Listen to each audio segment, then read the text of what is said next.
Hi, everyone, and welcome to episode 305 of the Mighty Whites podcast. I'm Jack, as always, joined by Casey. Now, How's things, mate? yeah, pretty good. Thanks. How are you? Yeah, all good. Even weirder time than normal today because this is I say lunch break, but I'm still sat with, just over there is my work desk. So if you see me go like this, don't worry about it. Luckily we got everything else out of the way. I aren't going to touch the dumpster fire that is Twitter. If you're that passionate about a chant that references Alstein, I don't know why. It doesn't help anyone. If you aren't mad about that preacher that they've booked, then I can't understand why anyone wouldn't be mad. And everyone on there who's going, left-wing people love this. No, they don't. They're all angry as well. Stop being stupid. Right, Sunderland. Yeah. Quite the big game, this. Yeah. I would say it is a fairly big game. Yeah. It's gonna be a difficult one, isn't it? They're quite good, although a touch inconsistent. But yeah, I mean they're unbeaten in the league since losing at Stoke on the 29th of December. They did get beat by Stoke in the FA Cup, but I'm fairly sure that much like us, they rotated a lot, so I'm not going to read much into that. So 8 unbeaten, 5 wins, 3 draws. I don't know if you saw it, and I haven't got it to hand, otherwise I'd flash it up on the screen. There was a sort of expected goals graphic since the 1st of January, and Leeds were taking the piss. They were so top right, which I've just realised is top left on camera. The map. The second team comfortably was Sunderland. So they're in pretty good nick. And when I look through their team, there's only centre-back where I wouldn't say they're really good. Which is something that we don't often say. Quite often when we're talking about the other team on this, we're saying, nah, they're okay, and they'll have a couple of standout players. With these, I think that it's a really good side. And because they're nearly all so young, I think they're one of the most interesting teams in the league. Yeah, I mean, you kind of looking at their team from when they played Luton. I think as you go through, the obvious one is Joe Bellingham is standout in that team. He's really good. Yeah. Something about genetics, I don't know. Patrick Roberts is a very good championship player at the very least. At this point, he's been doing that for a few years. I can't believe that they had him in League One. And I do like the fullbacks as well in it's Sirkin and Hume. Yeah. I do quite like those too. As you said, with the centre-back situation, 09 seems to have made that his position now, but obviously for anyone, I think if you didn't watch football regularly and just saw Sunderland Till I Die, you kind of knew him as box-to-box midfielder in League One. I'll mention now, because I have it on a note, they've got 3 main centre-backs. 09 is the one who seems to play every week, and then they've got Ballard and Mepham, and I think Ballard and Mepham are both better centre-backs from here. I think so as well, but I think at this point, Luke O'Nien has become sort of Mr. Sunderland, despite not being from there or anything. I think he's just very well loved up there. Yeah. I was going to say Danny Barth then, but he is a former player. Got him and Ballard mixed up, but yeah, Ballard is a good centre back. Northern Ireland international. Yeah, I want to say that he was a kid at Arsenal, wasn't he? Because I'm pretty sure I've signed him from Arsenal on an FM a couple of years ago. So he is, and he's been with them a fair while at this point, and his quality as well. And Mepham knows the league, is a good player. Dan Neil has been there for a while. You go through that team, and it's a good core of players that have played together for a fair while now. And fair play to them. They have stuck to this policy of signing younger players. I know last season they had that drop off. I forgot who their manager was that they got rid of. Last season, well, they had briefly the assistant guy who's just gone to. Did they start with Mowbray? That was it. Yeah, Mowbray went despite how well they were doing. I think there was a falling out between him and the ownership, and decided to move him on. And then, yeah, like you say, I think they had the assistant in for most of the rest of the season. Yeah, they had. Well, I think it was Mike Dodds. That's his name. He's just took Dodsey. the Wickham job because Matt Bloomfield went somewhere else. Yeah, and he was in charge against Leeds. There it is.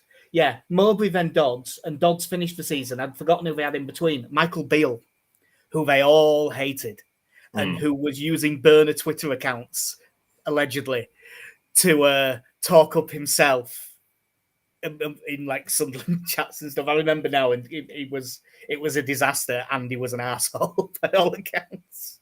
How very GFH of him. Yeah. But Regis Labris has come in. It's probably Labrie, but I don't know. He's come in this season, who is actually, he was at Lorient for a while, and they had decent results, and the underlying numbers weren't good. So a lot of people were saying, I don't know how this is going to go, but fair play. It's gone really well. There is now a clear top four in this league, and Sunderland are deservedly one of them. And that relationship with, obviously, they've signed a lot of good young players, and they've got a good young side. They brought in a couple in January. Jaden Downs on loan from Liverpool looks a good forward from what you see when they're playing in the League Cup, but he's injured. But the main one is obviously signed Enzo Lefebvre on loan from Roma, and he's been playing off the left, but he has immediately stood out massively, as you would expect, given every big club in Europe wanted to sign him from Lorient a couple of years ago. Yeah, it's like I say, would it be fair to call them the Brighton of the Championship at this point? There's things about it that are similar to that. I definitely think that they're the most, in terms of squad building and transfers, I definitely think they're the most interesting team. Because the weird thing with it is, I mean, obviously they've gambled a bit bigger with this in January, because even though it's a loan, it will not have been cheap. But a lot of the players that they signed, they didn't actually pay that much money for. I remember being on our Twitter going, Sunderland are getting Joe Bellingham for $3 million, and we're not trying to hijack that deal.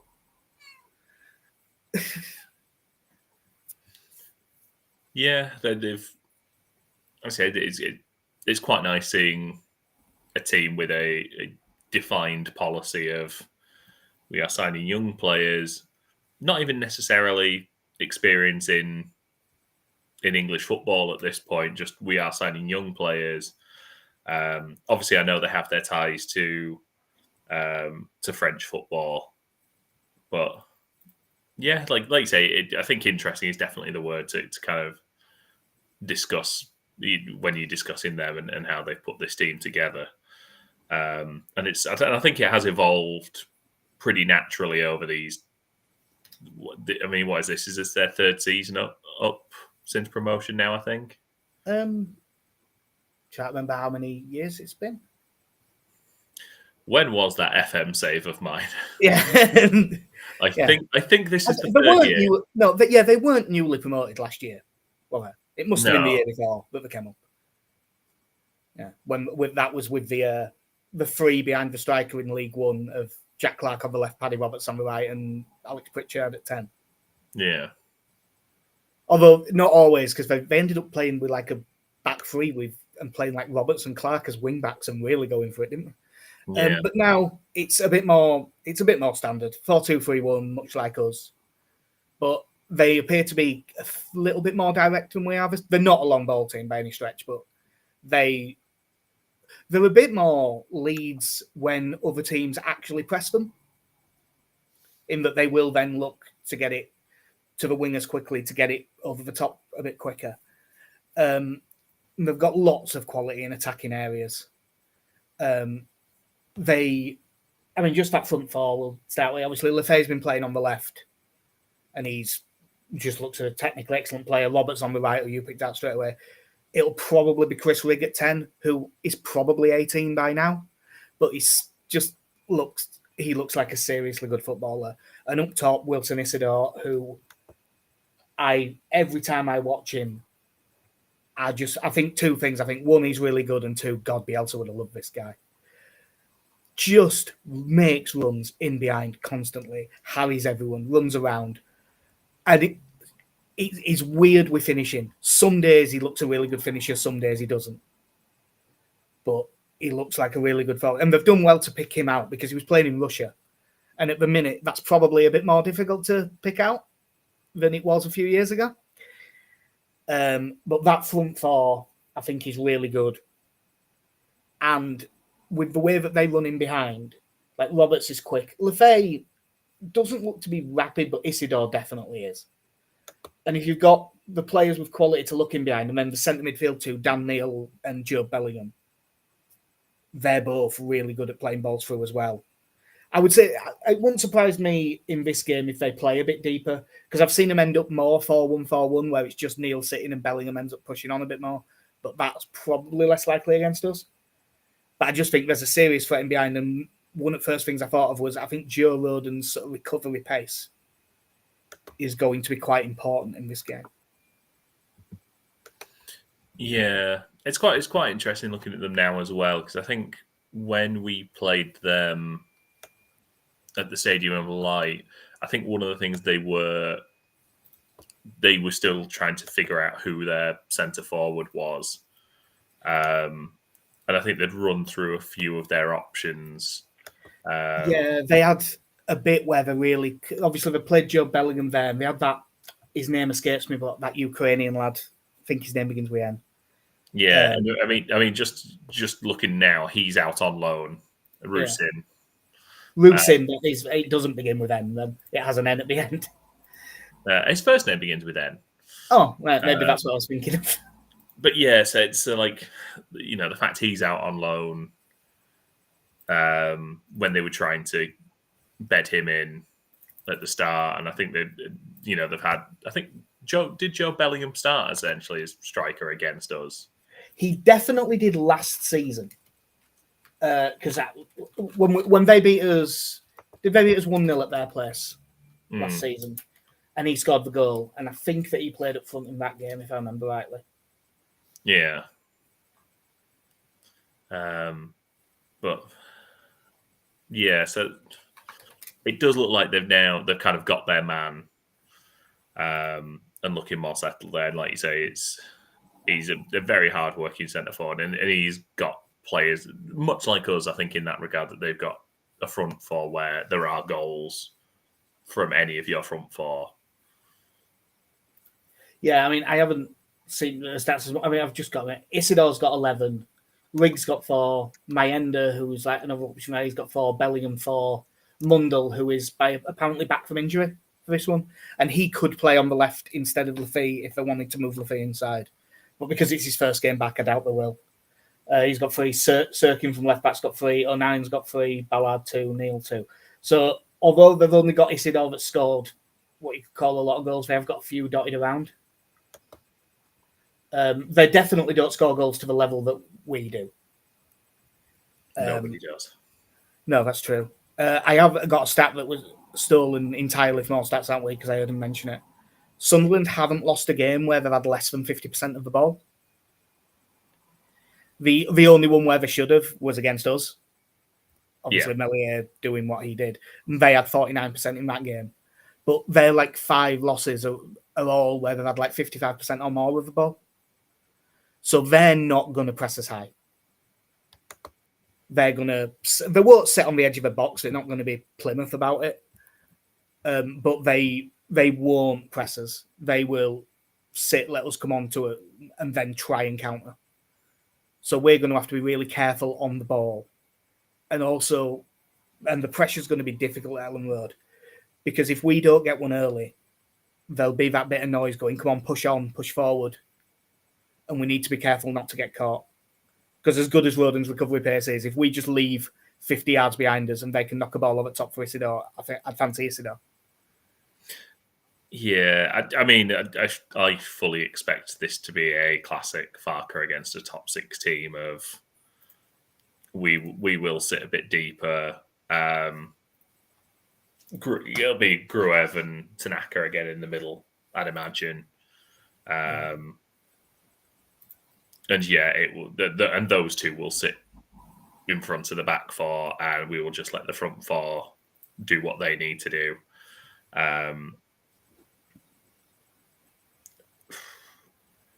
I don't think this is the game. I suppose I'm forcibly moving us on to team talk at this point. Do you think there's a chance he brings Sam Byram in for this one as we are going to have a left back who does not venture past the halfway line today? A chance, yes, but I don't think he will. If he's going to change out, I think it'll be Strauch for Gruev and Ampadu into midfield. Because they're going to have, I assume, Chris Rigg at 10 and Bellingham in midfield, who likes to run with the ball through the middle and beats players well and takes players out of the game. I would quite like us to have Ampadu in the middle of midfield for a bit of bite. I don't think he will make any change. I think we've been so good for the last few games, it'll just keep it the same. But I would quite like to see Ampadu in the middle for this, because I think we might need, as much as Gruev is perfectly capable of his job, I think Ampadu is better at it. Tanaka's 1v1 defending appears to be excellent from what we've seen, so I wouldn't be worried about him. But I think if he's going to make a change, that'll be it. But my money would be on no changes.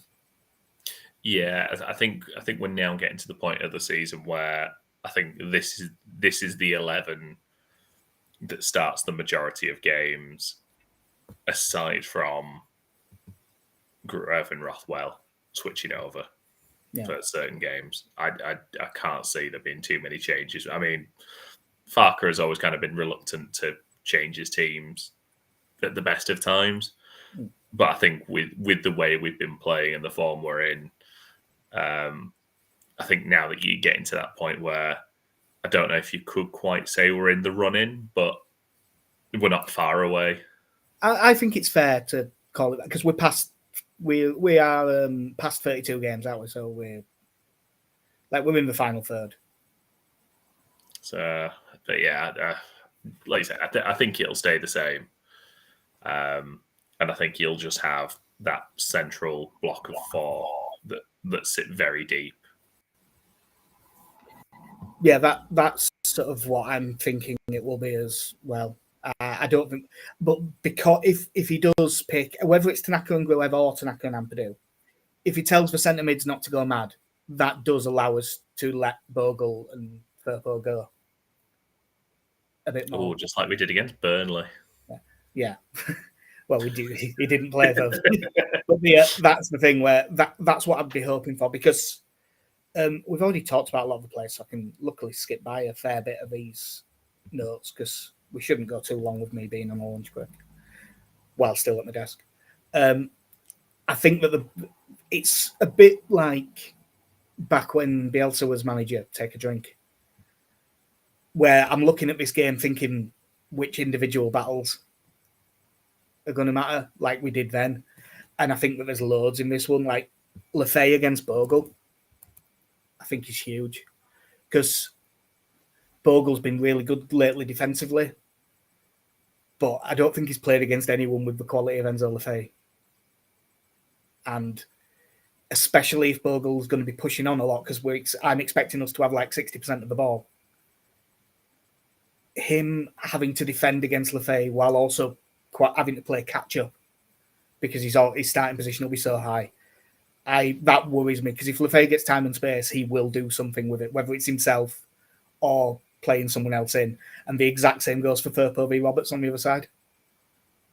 It's one of them proper two-way battles. Like, I think they probably will get some space to counter, but I can't see Lefay being that great chasing back. He's not bad at it, but I think if we can get 2v1 against Dennis Sirkin, there's some real chance there. I think it's slightly less on the other side, because I think Roberts will be, from what I've seen, I think he's got a little bit more discipline, but probably I've also seen him switch off as well, so I'm less sure with him. But I think the wide areas are going to be massive. Yeah, I agree with you there. And like you say, it'd be nice to see if we can get some moments where Sirkin's having to deal with Bogle and James. And I think the flip side of that is, fortunately, if we are if we are hit on the counter, you do have two players on that right hand side who are willing to put the running in to get back in. Yeah. It does smack me of the perfect opportunity for Dan James to get a yellow card sprinting back and just push him in the back and give away a free kick just over halfway and take the yellow card, which he I know he's calmed down a lot on that front, but I can see this being the sort of opportunity for him to think, no, I'm just going to put him down here. Yeah, it's I think that's going to be the big one. Obviously, I mentioned whoever is in out of Gruev and Ampadu versus Rig and Bellingham, because I think they're both going to occupy those spaces. That's going to be difficult. And the other one is, he's been playing really well lately. Peru against their centre-backs is going to be an interesting one. Obviously, he got a goal up at their place. Him dropping off and runners behind has worked really, really well in the last few games. But I don't think Regis Lewis is stupid enough to play with a high line and tell Luke O'Nien to do a man-marking job on Peru. And Peru can just drop 15 yards off the front, take O'Nien with him, and Solomon and Aronson and James can just sprint in behind. Which the last 3 games, each successive manager has just allowed us to do. And I don't think for a second he's going to do that. So he's going to have to do a bit more of a standard backs to the wall number 9 job. And that is what he's not as good at. So I'm just hoping that the confidence he's got from previous games will carry through. Because he's going to have to make... If they sit as deep... They shouldn't be edge of the box, so there should be some room in behind to make runs. But he's going to have to move around a lot if he wants to get on the ball. Yeah. I mean, I was just trying to think back to the last game as well, because if I remember right, that was a Joel Peru quiet game, got a goal. It was the classic Peru last season. Was it a header from a cross? I think so, yeah. Like a cross from deep. But yeah, from a non-toe cross. Oh, I remember Willie Nonto. Did Aronson score in that game as well? No, it was Firpo. Oh, it was, yeah. Because that's why Firpo basically stormed off the pitch at full time after Melier did what he did, because he was so furious. Yeah, if I remember rightly, this was I think Aronson had a big chance in the last 10 minutes that he did a bit of a Brendan Aronson with. Yeah, it'll be an interesting game. All I pray for is for a better game than the home game last season, because that was one of the most boring games of football I've ever watched. Yeah, it wasn't much of a game. That was the only thing that I really remember from it, is us not getting a penalty for the world's most blatant handball.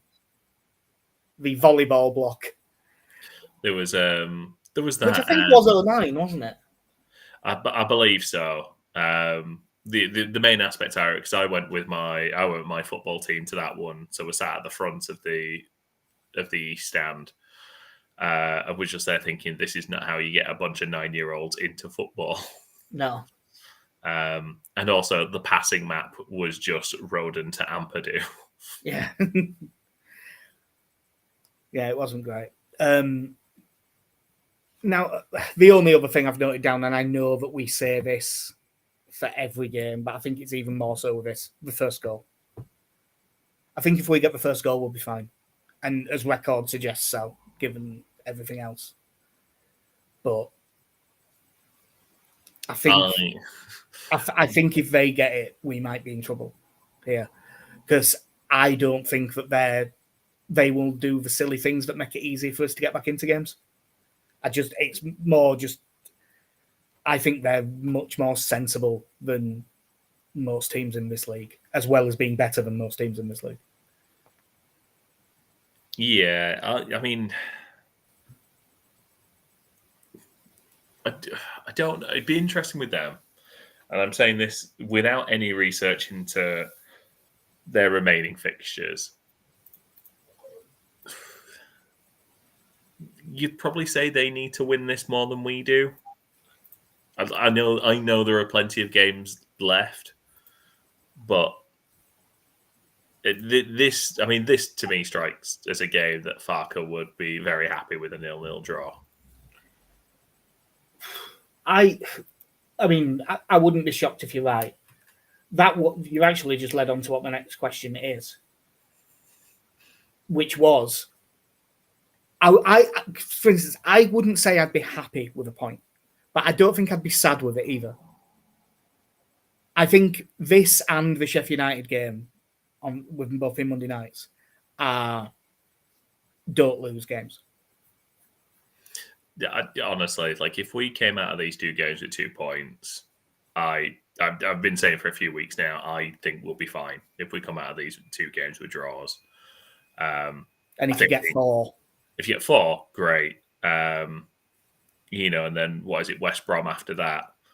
Me and Alex Benison were going through our remaining fixtures sort of once we get through this run of 3 games, and barring what happened last season and the barring Leedsness.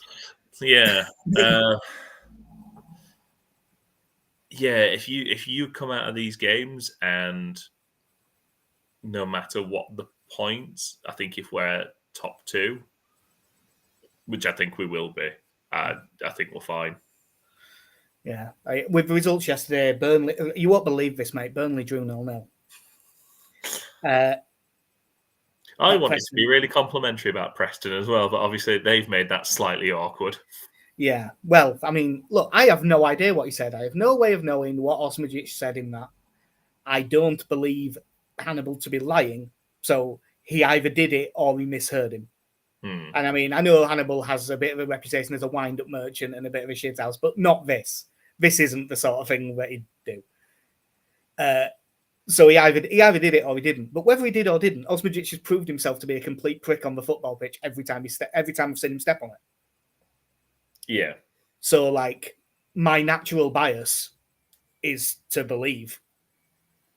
1, because I don't think for a second anyone would make it up, and 2, he's proved himself to be enough of a prick over the years that I naturally assume, he'll have done this bad thing. The game itself is, as I say, it's massive. If we get a point, we do go back to the top on goal difference. But if we could win this, we'd be on 72 points and we'd have a 7-point lead over Burnley in third. And that's a lot. Yeah. God, it'd be nice to win. It'd be so nice to win this. Yeah, like you say, if you do that, you give yourself that cushion over Burnley and would put us 10 points clear of Sunderland as well. Because I follow the Local Report guys on Twitter, and they're normally quite good. They've been interacting a lot, so quote tweeting a lot of Sunderland fans, so I've seen that. Sunderland, they've got the few like we do that are, we're the best and we're just going to win. And if we're at our best, no one can touch us fans, which is fair enough. If you feel like that about your own team, all power to you. But the more sensible ones appear to be saying, they seem to be sort of with you saying it's more important for them to win it than it is for us to win it. They all expect Leeds to win, the more sensible ones. They're like, Leeds are favourites for a reason, given the current form and it's at their place and stuff. But there's none of them coming into it thinking anything we get's a bonus here. They think that they should be trying to get something out of this game and that they are good enough to get something out of this game, which I also don't think is unfair. Yeah. I think we're better than Sunderland. Based on everything I've seen this season of us and them and the game between us at their place, I think we're a better football team than them. but not by so much that it's not like when we play other teams and go, look, all things being equal, we should win this. We're going to have to play well to win this. Yeah, fully agree with you. I think I would be interested. I think as you look at how the table is now and how it will finish, I very much feel like the top four at the end of the season would pretty much look exactly the same if you just took those 4 teams out and did it as a head-to-head league.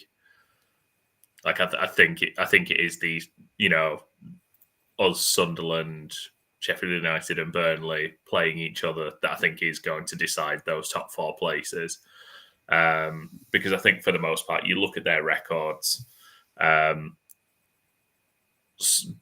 Burnley don't lose games, don't score, but they just don't lose. They've played 33 games and they've conceded 9 goals. God. Every time I keep forgetting how mental that stat is. I think that was the 11th 0-0 of the season, and I checked. I believe the George Graham season we had 9. We finished 11th, though. That was the thing. Yeah, and I think we had a -10. I think it was scored 28, conceded 38. I did look yesterday. Yeah. That might not be exactly right, but it was something like that. You look at. I talk about us and the run-in, but it very much feels like these top 4 teams just win for the most part against all the other teams. We, as I said a few weeks back, I think we've moved away from the teams don't win away from home now. We've just turned to the top 4 teams win. It does seem a bit like that. I mean, I didn't watch the game for my own sanity, but apparently Luton should have got something against Sheffield United. And that seems to be the case a lot lately. They're the ones that keep not playing well and winning, whereas Leeds are playing well and winning. And it purely depends on your level of pessimism, whether you think that's good for Leeds or bad for Leeds. Like, obviously, like to the neutral, it looks good for Leeds because we're the ones playing the better football and stuff. But you do have that thing of, but Leeds only need to have 4 bad games. And all of a sudden it goes wrong.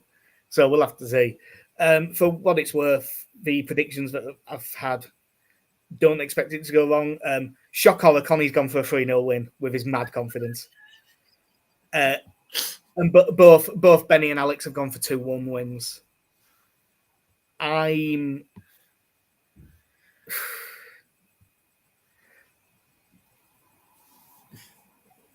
2-2.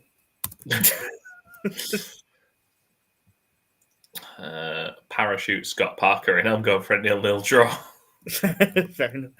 Well, yeah, I mean, like I'd say, all things being equal, I think we're better than them. But I think they're good enough going forward that they're going to score. And I think they'll defend stoutly enough that we'll find it hard to get enough to get away. So a score draw would be my thing, but we will see. And hopefully I'm wrong. Hopefully it's like when we played Ipswich at home last season and just batter them. That would be great. Yeah, my slight worry now, and it's literally just popped into my head going, after a fair few quiet weeks, this could be the first time Elland Meslier is under any pressure since the whole game. We could really do without that being the thing, couldn't we? I will mention, actually, because he's the one player we didn't mention, Sunderland fans have been a bit disappointed with Anthony Patterson lately in their goal. I think he's a decent keeper from what I've seen, but I'm guessing he's not been great on a couple of goals because the reaction to him has not been great. Mm. So if he could throw a couple in against us, that'd be great. They always won from last time. Yeah, I'd be up for that. Yeah, they definitely always. Yeah, but yeah, that'll be a big one. Hopefully, we can get back in with a good result. I don't know when we'll be back. Am I looking? I might be okay for Tuesday, actually, so we'll have to see what happens with your work, Casey. Yeah, I should be able to make Tuesday work. Cool, nice one. Well, yeah, that's been episode 305. This is a huge game, so really hope we win. I've been Jack. See ya. I'm Casey.